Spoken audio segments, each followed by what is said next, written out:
Magandang Sunday po sa inyo lahat dyan mga kapindot. Ito na po yung aking post kung paano nga po ba ako kumita ng free extra income sa mga larong nilalaro ko tulad nito.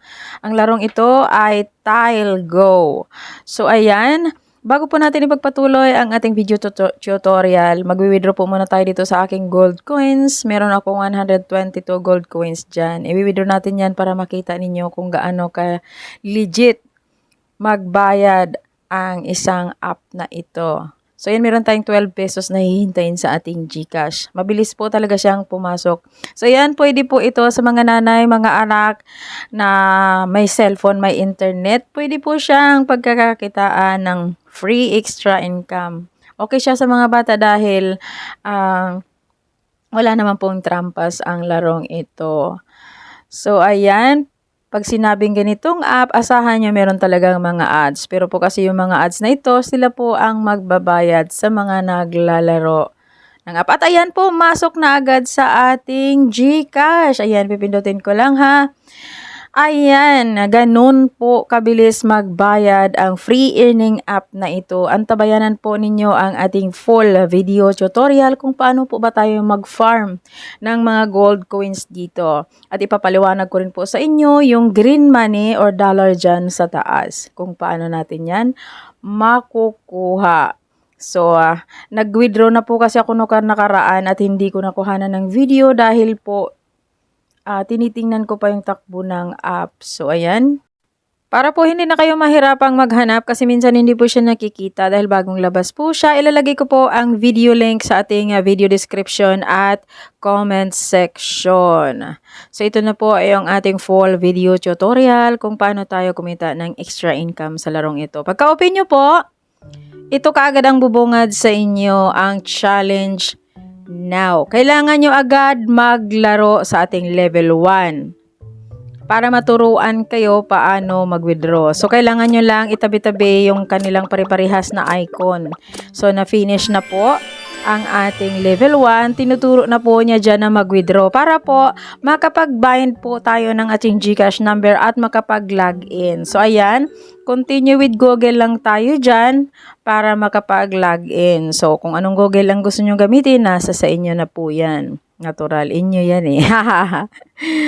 So, ayan. Ngayon, mag-a-add lang kayo ng inyong GCash number 2 beses.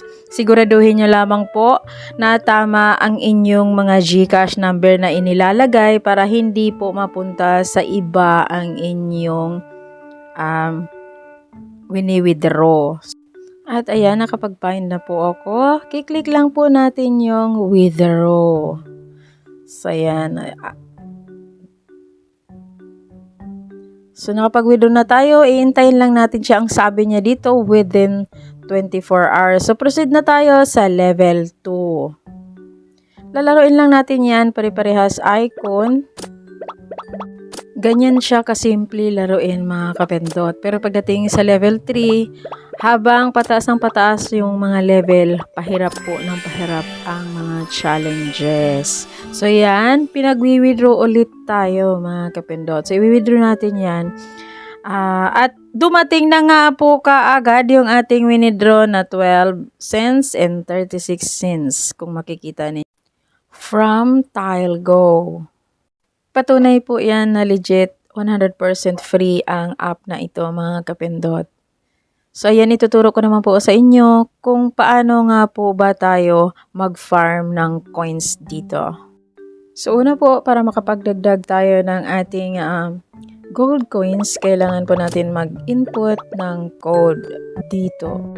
Makakakuha po kayo ng additional 1,000 gold coins dyan. At every time na meron po kayong matatapos na mga task, meron po kayong makukuha na diamonds or gems dyan.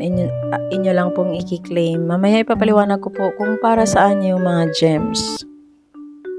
At yun na nga po, nakapag-withdraw po tayo nung natapos ang ating level 1 and level 2. So, kailangan po natin gawin, makapag-withdraw po tayo ulit ng ating green money or dollar kapag natapos natin ang level 3. So, ayan na po ang gems. Kapag nakabuo po kayo ng 100 gems, pwede nyo pong i-unlock ang slot sa baba para po mas malaki ang chance na hindi kayo mag-game over. Ayan, balik po muna tayo sa aking original na account para po maituro ng mabuti kung paano nga po ba tayo dito mag-farm ng mga gold coins at green money. Ayan po, una nga po ay yung pag-input ng ating code. So, ayan po ang code na pwede nyo pong i-input. Tandaan po, 3 days lang po ang itatagal niyan. Kapag hindi na po kayo makapag-input, mawawala na po yung icon dyan kung saan tayo pwede mag-input ng code. Sayang din po yung 1,000 coin. Maglagay ka lang ng code. So, yan. Tulad yan, ang dami pong gems. Nakukuha po yan sa mga laro na ituturo ko mamaya-maya lamang. Kung nakikita nyo po, na-unlock ko na po yung isang slot dyan sa baba. So, ngayon po, para makapag-farm ng maraming coins, kiklik nyo lamang po itong free. So, pagka-openin nyo po ng free, ito po yung lalabas. Dito nyo po makikita ang iba't ibang laro na binibigay nila para pwede nating laruin nang sa ganun makakakuha po tayo ng mga gold coins. Maliban dyan, magkakakuha po tayo ng mga gems kung saan pwede nating i-unlock sa ating mga lifeline doon sa paglalaro ng ating green money, doon sa mga prutas. So, dito ako kumukuha ng maraming coins dahil yan, madali lang po. Pagka-open nyo pa lang ng mga larong yan or apps na yan, tumatakbo na po yung minuto. Kita nyo naman kung gaano karaming makuhang gold coins kapag binuksan ninyo yan. So, ayan. Take note po mga kapindot, kapag meron na kayo dati sa inyong mga cellphone or devices sa mga ito, wag na po, halimbawa lang, Alibaba, meron na kayo niya. Wag na Shopee, sure ako may Shopee kayo. Karamihan may Shopee. Wag na yan kasi hindi na po ninyo makukuha yung coins na nandyan. Yung mga laro or mga apps na wala pa po sa inyong mga cellphone, yun ang laruin nyo. Or yun ang i-install nyo. So, try natin ngayon tong Lords Mobile para makita nyo po kung papasok nga ba ang coins. Ayan, meron, every minute po makakuha po tayo ng 1,912 na coins. So, para po malaro yan, punta lang tayo sa ating mga app market or Play Store. Kung saan nyo po gustong i-download ang inyong nagustuhang laro. So, install ko lang po mga kapindot. So, ayan, play lang po natin. Pasensya na po kayo sa mga unwanted noisiness. So, kailangan po nating ibalagbag yung ating. So, ayan, inikot ko po yung ating video dyan sa laro dahil para makita nyo po yung pagpasok ng coins. Kailangan nyo lang i-grant dito yung dapat i-grant para maging okay yung inyong laro at papasok sa inyong TileGo account ang mga coins na inyong mapafarm dito. So, agree nyo lang yung terms and conditions nila para po tuloy-tuloy ang laro. So, ganyan, open lang po natin. Habang inu-open natin yan, umpisa pa lang, pag-open pa lang natin, umaandar na po ang kanyang minuto. So, ayun, tuloy-tuloy lang natin, sundan lang po natin yung tutorial ng mga laro. Yung iba naman wala talagang tutorial. Basta pagka-open nyo, pagka naka 1 minute na kayo, meron na po kayong gold coins na makukuha.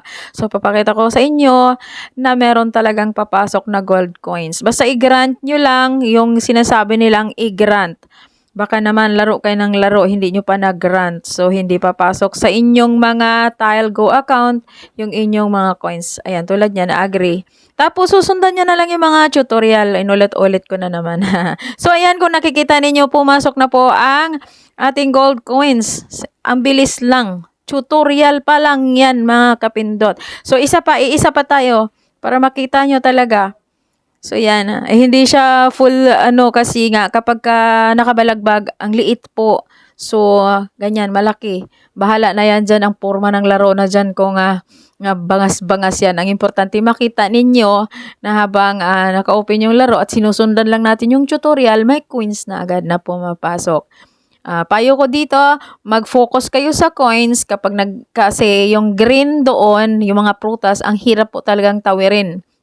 So, ngayon, mas maganda nang mag-focus kayo sa gold coins para mabilis kayong makapag-withdraw. Kung matapos ninyo yung green money, matapos ninyo yung mga prutas na yun, bonus at big bonus talaga yon dahil ibibigay naman ng app yun. So, ayan. Hintayin lang natin yung pangalawang minuto, yung ating coins bago tayo mag-out dito mga kapindot. Tuloy-tuloy lang nating sundan yung tutorial dahil hindi talaga ako marunong sa larong ito. Sa mga boys, pwede. Ay, may mga babae din naglalaro ito pero ako hindi talaga. EML lang. So, ayan. Malapit na yung ating pangalawang coins. So, ayan. Sundan-sundan mo lang yan. I-allow lang po natin yung notification para maging okay nga yung takbo ng laro. At sure, napapasok sa account natin yung mga coins natin na nakukuha. Balibaliktad yung pagkakasabi ng lola nyo. At ayan na po yung ating pangalawang coins. Tumaas na po siya. Nagiging 1,997 na po.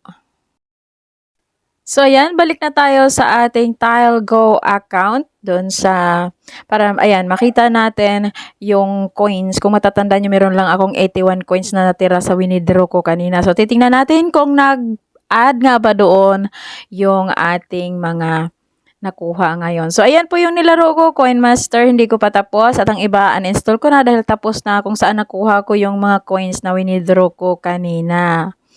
So, ayan. Balikan natin yung ating dashboard ng TileGo.